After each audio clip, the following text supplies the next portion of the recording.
ಇವತ್ತು ಸುರೇಂದ್ರಾಚಾರ್ಯಪ್ಪ ನಮ್ ಜೊತೆಗಿದ್ದಾರೆ. ಇವ್ರು ಬಂದು ವಿದ್ಯಾರಾಣಿಪುರದಿಂದ ಬರ್ತಾ ಇದ್ದಾರೆ. ಇವ್ರಿಗೆ ಬ್ಯಾಕ್ ಪೇನ್ ಇತ್ತು, ಲೆಗ್ ಪೇನ್ ಇತ್ತು, ಹಾಗೆ ವೇಟ್ ಲಾಸ್ ಕೂಡ ಆಗ್ಲಿಕ್ಕೆ ಥೆರಪಿ ಬಂದಿದ್ದಾರೆ. ಈ ಥೆರಪಿ ಮಾಡಿ ಏನೆಲ್ಲ ಚೇಂಜಸ್ ಆಗಿದೆ, ಏನೆಲ್ಲ ಪ್ರಾಬ್ಲಮ್ ಗುಣ ಆಗಿದೆ ಅನ್ನೋದ್ರ ಬಗ್ಗೆ ನಾವು ತಿಳ್ಕೊಂಬರೋಣ. ಅಪ್ಪ ನಮಸ್ತೆ. ನಮಸ್ತೆ. ನಿಮ್ಮ ಹೆಸರು? ಸುಧೀಂದ್ರಾಚಾರ್ಯ ಸಾಂಗ್ಲಿ ಅಂತ. ಯಾವ ಏರಿಯಾದಿಂದ ಬರ್ತಾ ಇದ್ರಿ? ವಿದ್ಯಾರಣ್ಯಪುರದಿಂದ. ಯಾರು ನಿಮ್ಗೆ ಸರಕ್ಕೆ ತಿಳಿಸ್ಕೊಟ್ಟಿದ್ದು? ನನ್ನ ಹೆಂಡತಿ ರಿಲೇಷನ್. ನಿಮ್ ವೈಫ್ ರಿಲೇಷನ್ ಅವರು ಬಂದು ತಿಳಿಸ್ಕೊಟ್ರು. ನಿಮ್ಗೆ ಬಂದಿದ್ರೆ ಬ್ಯಾಕ್ ಪೇನ್ ಇತ್ತು, ನೀ ಪೇನ್ ಇತ್ತು, ಲೆಗ್ ಪೇನ್ ಇತ್ತು, ಈ ಪ್ರಾಬ್ಲಮ್ ಇಂದ ಸಫರ್ ಪಡ್ತಾ ಇದ್ರಿ. ಹೇಗೆ ಅನಿಸ್ತದೆ ಥೆರಪಿ ಮಾಡಿ? ಥೆರಪಿ ಮಾಡಿ ಈಗ ಎಲ್ಲ ತುಂಬಾ ಕಡಿಮೆ ಆಗಿದೆ. ಅಂದ್ರೆ ಲೆಗ್ ಪೇನ್ ಇನ್ನೂ ಇದೆ, ಪೂರ್ತಿ 100% ಕಡಿಮೆ ಆಗಿದೆ ಅಂತ ಏನ್ ಹೇಳಲ್ಲ. ಬಟ್ ಬ್ಯಾಕ್ ಪೇನ್ ಆಲ್ಮೋಸ್ಟ್ 90% ಕಡಿಮೆ ಆಗಿದೆ. ಬ್ಯಾಕ್ ಪೇನ್ 90% ಕಡಿಮೆ ಆಗಿದೆ.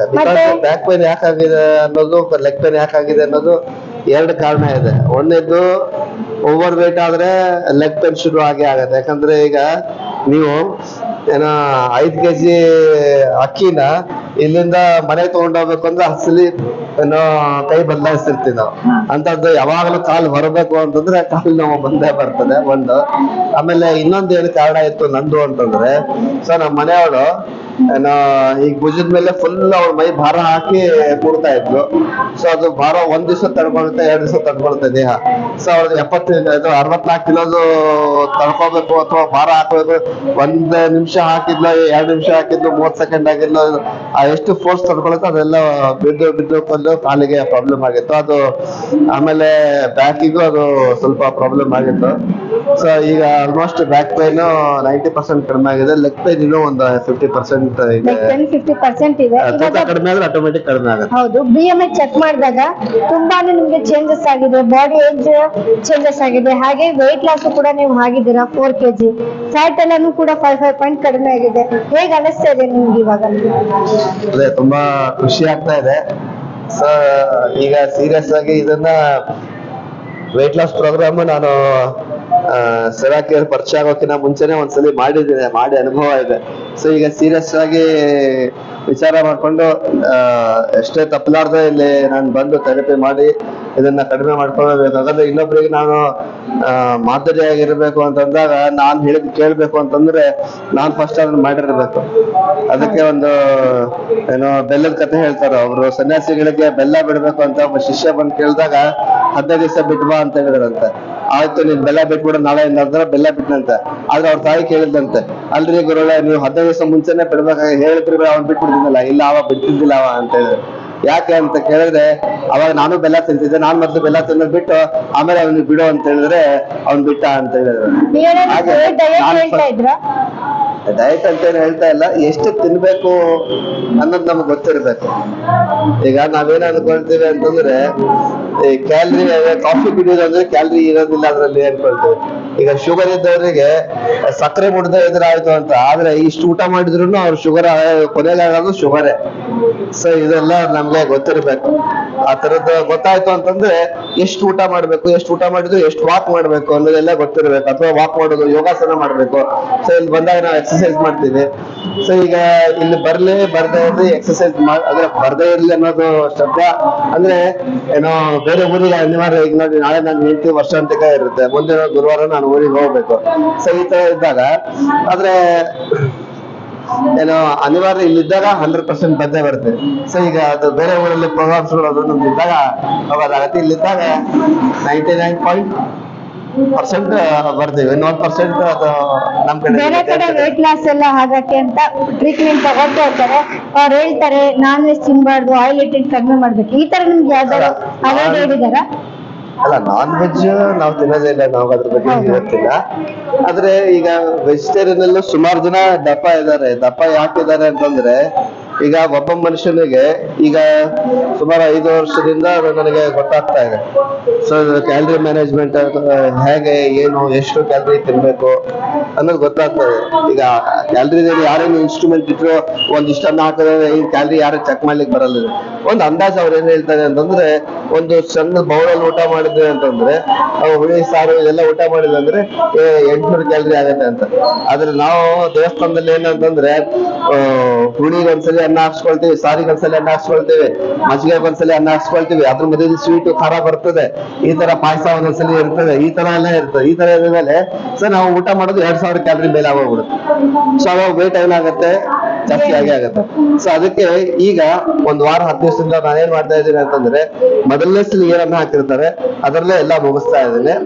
ಸ್ವೀಟ್ ಒಂದು ತಿಂತಾ ಇದ್ದೀನಿ, ಯಾಕಂದ್ರೆ ಗುರುಗಳಿಗೆ ನೈವೇದ್ಯ ಆಗಿದ್ದಿರುತ್ತೆ, ಅದು ಇದನ್ನ ಮಾಡಬಾರ್ದು ಅಂತ. ಯಾರು ಫೋರ್ಸ್ ಮಾಡಿ ಹಾಕಿದ್ರು ಅಂತಂದ್ರೆ 2ನೇ ದಾವಲ್ಲಿ ಚೆಲ್ ಬಿಡ್ತೀನಿ. ಯಾಕಂದ್ರೆ ಅದು ಚೆಲ್ಲೋದು ಮಾಡೋದು ಕೊಲ್ಲಬಾರ್ದು, ಅನ್ನ ಅದನ್ನ ಮಾಡಬಾರ್ದು. ಆದ್ರೆ ನನಗೆ ಬಾಧಕವಾದದ್ದು ಬಿಡ್ಬೇಕಾದ್ರೆ ತಪ್ಪಿಲ್ಲ ಅಂತ ಹೇಳ್ತಾರೆ. ಹೀಗಾಗಿ ಅದನ್ನ ನಾನು ಬಿಡ್ತಾ ಇದ್ದೀನಿ. ಸೊ ಇದನ್ನ ನಾನು ಈ ದೀಕ್ಷೆ ಅಂತ ತಗೊಂಡಿದ್ದೀನಿ. ಸೊ ಅದಕ್ಕೆ ಖಂಡಿತ ಅದಕ್ಕೆ ಹಾಗೆ ಆಗ್ತೀನಿ ಅನ್ನೋ ಭರವಸೆ ಬಂದಿದೆ. ಈಗ ಸರಾಕೇರಿಗೆ ಬರ್ತಾ ಇದ್ದೀರಾ, ಏನಾದ್ರು ಅಮೌಂಟ್ ಪೇ ಮಾಡ್ತಾ ಇದ್ದೀರಾ? ಇಲ್ಲಿ ಸರಾಕೇರಲ್ಲಿ ಏನಕ್ಕೆ ಅಮೌಂಟ್ ಪೇ ಮಾಡಿ? ಬಹುಶಃ ಇದು ಸರಾಕರಿ ಅಮೌಂಟ್ ಪೇ ಮಾಡೋ ತರ ಇದ್ದಿದ್ರೆ ನಾನ್ ಟ್ರೀಟ್ಮೆಂಟೇ ತಗೊಳ್ತಾ ಇರ್ಲಿಲ್ಲ ಅಂತ ಅನ್ಸುತ್ತೆ. ನಾನ್ ಬಂದಿದ್ದೆ ನಮ್ಮ ಮನೆಯೊಳಗೋಸ್ಕರ ಸರಾಕರಿಗೆ. ಆದ್ರೆ ಇರೋದು ಅಂತಂದ್ರೆ ಹೆಂಗಿದ್ರು ಫ್ರೀ ಆಗಿದೆಯಲ್ಲ, ನಾನೇ ತಗೊಳ್ಳೋಣ ಅಂತ ನಾನು ತಗೊಳಕ್ ಶುರು ಮಾಡಿದ್ದು. ಸೊ ತಗೊಳಕ್ ಶುರು ಮಾಡಿದ್ಮೇಲೆ ಏನ್ ಬೆನಿಫಿಟ್ ಅಂತ ನನಗೂ ಗೊತ್ತಾಯ್ತು. ಸೊ ಈಗ ಒಂದು 2019ರಲ್ಲಿ ಒಂದು ಏನು 12 ಕಿಲೋಮೀಟರ್ ಟೂ ವೀಲರ್ ಓಡಿಸ್ಲಿಕ್ಕೆ ಆಗದೆ, 8 ಕಿಲೋಮೀಟರ್ ಟೂ ವೀಲರ್ ಓಡಿಸ್ಲಿಕ್ಕೆ ಆಗಲ್ಲ, 3 ಬಸ್ ಚೇಂಜ್ ಮಾಡ್ಕೊಂಡು ನಮ್ಮ ಮನೆಯೊಳಗೆ ಕರ್ಕೊಂಡು ಹೋಗಿದ್ದೆ. ಆದ್ರೆ 5 ದಿವಸ 6 ದಿವಸ ಏನಾಯ್ತು ಅಂದ್ರೆ, ಈ ಏನೋ 60 ಕಿಲೋಮೀಟರ್ ಟೂ ವೀಲರ್ ರೈಡಿಂಗ್ ಮಾಡುವಂತ ಪರಿಸ್ಥಿತಿ ಬಂತು. 60 ಕಿಲೋಮೀಟರ್ ವಿತ್ ನನ್ನ ಹೆಂಡತಿನ ಕರ್ಕೊಂಡು. ಆದ್ರೂ ನನಗೇನೋ ಪ್ರಾಬ್ಲಮ್ ಆಗ್ಲಿಲ್ಲ, ಯಾಕಂದ್ರೆ ಅಷ್ಟೊತ್ತಿಗೆ ಆಗಲಿ ಸರಾಕೇರ್ದು 4-5 ದಿವಸ ಟ್ರೀಟ್ಮೆಂಟ್ ಆಗಿತ್ತು. ಸೊ ಅಷ್ಟು ಅದರದ್ದು ತಗೊಂಡಿದ್ದೆ ಅಷ್ಟು 40 ನಿಮಿಷ. ಸೊ ಅದು 40 ನಿಮಿಷದಲ್ಲಿ ಆಮೇಲೆ ಇನ್ನೊಂದೇನು ಹೇಳ್ಬೇಕು ಅಂತಂದ್ರೆ, ಸೊ ಏನೋ ಸರಾಕೇರ್ ಟೆಂಟ್ ಅಲ್ಲಿ ಕುಡಿಸ್ತಾ ಇದ್ರು. ನಾವು ಫಸ್ಟ್ ಡೇ ಹೋದಾಗ ಗಂಡ ಹೆಂಡತಿನ ಟೆಂಟ್ ಅಲ್ಲಿ ಕುಡಿಸಿದ್ರು. ಅದು ಸ್ಟೀಮರ್ ಇತ್ತು ಅವಾಗ. ಆ ಸ್ಟೀಮರ್ ಕುಡಿಸಿದಾಗ ಒಂದು 3-4 ದಿವಸ ಆದ್ಮೇಲೆ ನಾನು ಹೇಳ್ತಾ ಇದ್ದ, ಅವಳನ್ನ ಸ್ಟೇಜ್ ಮೇಲೆ ಮಾತಾಡ್ತಿರ್ಲಿಲ್ಲ ಅವಳು, ಆದ್ರೂ ಕರ್ಕೊಂಡು ಹೋಗಿದ್ದೆ ಸ್ಟೇಜ್ ಮೇಲೆ. ಏನು ಹೇಳ ನನಗೆ ನಿಮ್ ಬಗ್ಗೆ ನಾ ಹೇಳ್ಬೇಕ್ರಿ ಇವತ್ತು ಅಲ್ಲಿ ಸ್ಟೇಜ್ ಮೇಲೆ ಹೇಳಿದ್ದವಳು. ಏನಂತಂದ್ರೆ, ಇವ್ರು ಗೊರ್ಕಿನೇ ಹೋಗ್ಬಿಟ್ಟದ್ರಿ, ಗೊರ್ಕಿ ಹೊಡಿವಲ್ರಾಗ್ಯಾರ ಅಂತ ಹೇಳ್ಬಿಟ್ಟು ಹೇಳಿದ್ದ. ಸೊ ಗೊರ್ಕೆನೂ ಅಲ್ಲಿ ಹೋಗಿತ್ತು. ಬಟ್ ಈಗ ಮತ್ತೆ ಗೊರ್ಕೆ ಹೊಡಿತೀನಿ ಅಂತ ಹೇಳ್ಬಿಟ್ಟು ಎಲ್ಲಾರು ಹೇಳ್ತಾ ಇದಾರೆ. ಸೊ ಇಲ್ಲಿ ರೆಗ್ಯುಲರ್ ಥೆರಪಿಗೆ ಬಂದು ಅದನ್ನ ಕಡಿಮೆ ಮಾಡ್ಕೋಬೇಕು ಅಂತ ಆಸೆ ಇದೆ. ಎಲ್ಲಾನು ಕೂಡ ನಿಮ್ಗೆ ಇಂಪ್ರೂವ್ಮೆಂಟ್ ಕಾಣ್ತಾ ಇದೆ. ಎಷ್ಟು ಪರ್ಸೆಂಟ್ ನಿಮ್ಗೆ ರಿಸಲ್ಟ್ ಸಿಕ್ಕಿದೆ ಅಪ್ಪಾಜಿ? ಗೊರ್ಕೆ ವಿಷಯದ ಬೇರೆಯವರೇ ಹೇಳ್ಬೇಕು. ಯಾರಾದ್ರೂ ಈಗ ಮಲ್ಕೊಳಿಕ್ ಯಾರಿಲ್ಲ, ಮನೇಲಿ ಒಬ್ಬನೇ ಇದ್ದೀನಿ ಮಲ್ಕೊಳ್ಳೋನು. ಅಮ್ಮ ಅಪ್ಪನ ಹತ್ರ ಅವಾಗ ಹೋಗಿರ್ತೀನಿ, ಅವಾಗ ಅವ್ರು ಹೇಳ್ಬೇಕು ಗೊರ್ಕೆ ಇನ್ನೂ ಬರ್ತಾ ಇದೆ ಅಂತ ಹೇಳ್ತಾ ಇದಾರೆ. ಆ ಗೊರ್ಕೆಗೆ ಅಂತಂದ್ರೆ ಸ್ಟೀಮರ್ ಆದಷ್ಟು ಬೇಗ ಇಲ್ಲಿ ಬರ್ಲಿ, ನಮಗೂ ಥೆರಪಿ ಸಿಗೋಂಗಾಗಲಿ ಸ್ಟೀಮರ್ದು ಅಂತ ಕೇಳ್ಕೊಳ್ತಾ ಇದ್ದೀನಿ. ಸೊ ನನ್ನ ಪ್ರಾರ್ಥನೆ ಇದು ಸೌತ್ ಕೊರಿಯನ್ ಸಿಗ್ಬಿಟ್ಟು ಅವ್ರು ಸ್ಟೀಮರ್ ಕಳ್ಸೋಂಗಾಗಲಿ ಅಂತ ಕೇಳ್ಕೊಳ್ತಾ ಇದ್ದಾರೆ. ಯಾಕೆ ಸ್ಟೀಮರ್ ಇಂದಾನೇ ಏನೋ ನಮ್ ಗೊರ್ಕೆ ಕಂಟ್ರೋಲ್ ಆಗೋದು ಅನ್ನೋದು ಗೊತ್ತಿದೆ. ಅದಕ್ಕೋಸ್ಕರ ಅದು ಬರ್ಲಿ ಅಂತ ಕೇಳ್ಕೊಳ್ತಾ ಇದ್ದೀನಿ. ಈ ಕಂಪನಿಗೆ ಏನ್ ಹೇಳಕ್ ಇಷ್ಟಪಡ್ತೀರಾ? ಹಾಗೆ ನೀವು ಬರುವಂತ ಅಪ್ಪ ಬಗ್ಗೆ ಏನ್ ಹೇಳಕ್ ಇಷ್ಟಪಡ್ತೀರಾ? ಈ ಕಂಪನಿಗೆ ಹೇಳ್ಬೇಕು ಅಂತಂದ್ರೆ, ಈ experience cannot be explain in words ಅಂತ. ಸೊ ಈಗ ಥ್ಯಾಂಕ್ಸ್ ಅನ್ನೋದು ಹೇಳಿದೆ ಅಂತಂದ್ರೆ ಅದೊಂದ್ಸಲ ಸ್ವಲ್ಪ ಆ ಶಬ್ದಕ್ಕೆ ಅಥವಾ ಈಗ ಇವ್ರು ಕೊಡ್ತಾ ಇರೋ ಸರ್ವಿಸಿಗೆ ನಾವು ಅವಮಾನ ಮಾಡ್ದಾಗ. ಯಾಕಂದ್ರೆ ಅದು ತುಂಬಾ ಸಣ್ಣ, ಈಗ ಏನೋ ಥ್ಯಾಂಕ್ಸ್ ಅಂತ ಹೇಳಿದ್ರೆ, ಈಗ ನಾನ್ ನಿಮ್ಗೆ ಏನೋ ಒಂದು ಗಿಫ್ಟ್ ಕೊಟ್ಟೆ ಥ್ಯಾಂಕ್ಸ್ ಹೇಳಿದ್ರೆ ಅದು ಹೋಗ್ಬಿಡುತ್ತೆ. ಆದ್ರೆ ಇದು ಜೀವನನೇ ಬದಲಾಗ್ತಾ ಇದೆ, ಆರೋಗ್ಯ ಸಿಗ್ತಾ ಇದೆ ಅಂತಂದ್ರೆ ಅದು ಥ್ಯಾಂಕ್ಸ್ ಅಂತ ಹೇಳಿದ್ರೆ, ಆ ಥ್ಯಾಂಕ್ಸ್ ಅನ್ನೋದು ತುಂಬಾ ಕಡಿಮೆ ಶಬ್ದ ಅಂತ ಅನ್ಸುತ್ತೆ. ಇನ್ನು ಅಪ್ಪ ಅಮ್ಮಂದರಿಗೆ ಹೇಳೋದು ನಾನೇನಿದೆ ಅಂತಂದ್ರೆ, ಸೊ ಈಗ ಎಲ್ಲರೂ ಏನ್ ಮಾಡ್ತಾರೆ ಅಂತಂದ್ರೆ, ಈ ಫ್ರೀ ಅಂತ ತಕ್ಷಣ ನಂಬೋದು ಕಷ್ಟ. ಎಲ್ಲರೂ ಫ್ರೀ ಅಂತಂದ್ರೆ ಇದ್ರಲ್ಲಿ ಏನೋ ಗೋಲ್ಮಾಲ್ ಇದೆ ಅಂತಾನೆ ಫಸ್ಟ್ ತಲೆಯಲ್ಲಿ ಬರೋದು. ನನಗೂ ತಲೆಯಲ್ಲಿ ಬಂದಿದ್ದು ಅದೇ. ಏನಂತಂದ್ರೆ ನಾನೇ ಲೇಟ್ ಮಾಡ್ಲಿಲ್ಲ, ಯಾಕಂದ್ರೆ ನಾನು ಹೆಂಡತಿಗೆ 16 ಕಡೆ ಕರ್ಕೊಂಡು ಹೋಗ್ತಾ ಇದ್ದೆ. 16 ಕಡೆ ಕರ್ಕೊಂಡು ಹೋಗಿದ್ದೀನಿ. ಆಮೇಲೆ ತೀರಾ 1ನೇ ವಾರ 2ನೇ ವಾರ ಏನಾದ್ರು ಕೇಳಿದ್ರು ಕೊಟ್ರ ಆಯ್ತು ಅಂತಾನೆ ಹೋಗಿದ್ದೆ ನಾನು.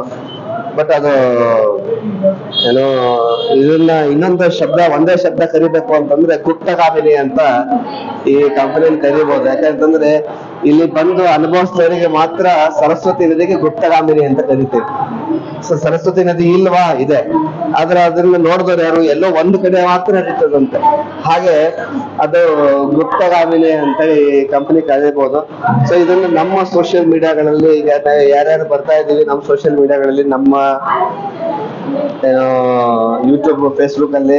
ಸೊ ಅದಕ್ಕೆ ನನ್ನ ಹತ್ರ ಸಬ್ಸ್ಕ್ರೈಬರ್ಸ್ ಜಾಸ್ತಿ ಜನ ಇಲ್ಲ, ಬರೀ 9 ಜನ ಸಬ್ಸ್ಕ್ರೈಬರ್ಸ್ 10 ಜನ ಸಬ್ಸ್ಕ್ರೈಬರ್ಸ್ ಅಷ್ಟೇ ಇದ್ದಾರೆ. ಸೊ ನಾನು ನನ್ನ ಯೂಟ್ಯೂಬ್ ಹೆಸರಿಟ್ಟಿದ್ದೇನೆ ಅಂದ್ರೆ ಫ್ರೀ ಪ್ರಮೋಷನ್ ಅಂತ ಹೆಸರಿಟ್ಟಿದ್ದೇನೆ. ಸೊ ಅದ್ರಲ್ಲಿ ಅಂತಂದ್ರೆ ಈಗ ನಾವು ಪ್ರಮೋಷನ್ ಯಾರಿಗಾರು ಕೊಡ್ಬೇಕು ಅಥವಾ ಯಾರು ಹತ್ರ ನಾವು ಪ್ರಾಡಕ್ಟ್ ಕೊಡ್ಬೇಕು ಅಂತಂದ್ರೆ ಅವ್ರಿಗೆ ದುಡ್ಡು ಕೊಟ್ಟು ಪ್ರಾಡಕ್ಟ್ ಅಲ್ಲಿ ತೋರಿಸ್ಬೇಕಂತ ಆ ತರ ಎಷ್ಟೋ ಜನ ನನಗೆ ಯೂಟ್ಯೂಬರ್ಸ್ ಹೇಳಿದ್ದಾರೆ. ಸೊ ಅದಕ್ಕೆ ನಾನು 2023ರಲ್ಲಿ ನಾನು 2022ರಲ್ಲಿ ಆಗಸ್ಟ್ 15ಕ್ಕೆ ನಮ್ಮ ಅಪ್ಪ ಅಂದು ಮತ್ತೆ ನಮ್ಮ ನೆರೆಯೊಳಗೆ ಹುಟ್ಟಿದ ಹಬ್ಬ ಇತ್ತು. ಅವತ್ತಿನ ದಿವಸ ಆ ಫ್ರೀ ಪ್ರಮೋಷನ್ ಅನ್ನೋ ಒಂದು ಚಾನಲ್ ಶುರು ಮಾಡಿದ್ದೀನಿ. ಬಟ್ ಏನಂದ್ರೆ ಸಬ್ಸ್ಕ್ರೈಬರ್ ನಾನು ಯಾರ ಹತ್ರನೂ ಅಡ್ವರ್ಟೈಸ್ಮೆಂಟ್ಗೆ ಇದಕ್ಕೆ ಹೋಗಿಲ್ಲ. ಸೊ 9 ಜನ ಮಾತ್ರ ಸಬ್ಸ್ಕ್ರೈಬರ್ಸ್ ಇದ್ದಾರೆ. ಸೊ ಸಬ್ಸ್ಕ್ರೈಬರ್ಸ್ ಜಾಸ್ತಿ ಆದಾಗ ಇಲ್ಲಿ ಏನ್ ಸೆಂಟರ್ಸ್ಗಳಿದೆ ಎಲ್ಲ ಸೆಂಟರ್ಸ್ಗಳಿಗಾಗಿ ಅವೇರ್ನೆಸ್ ಕ್ರಿಯೇಟ್ ಮಾಡಬೇಕು. ನನ್ನ ಕಡೆಯಿಂದ ಏನ್ ಸಾಧ್ಯ ಆಗ್ತದೆ ಅವೇರ್ನೆಸ್ ಖಂಡಿತ ಎಲ್ಲರಿಗೂ ಕೊಡ್ತೀನಿ ಅಂತ ಈ ಮೂಲಕ ಹೇಳ್ತಾ ಇದ್ದೀನಿ. ಓಕೆ ಅಪ್ಪ, ಥ್ಯಾಂಕ್ಸ್.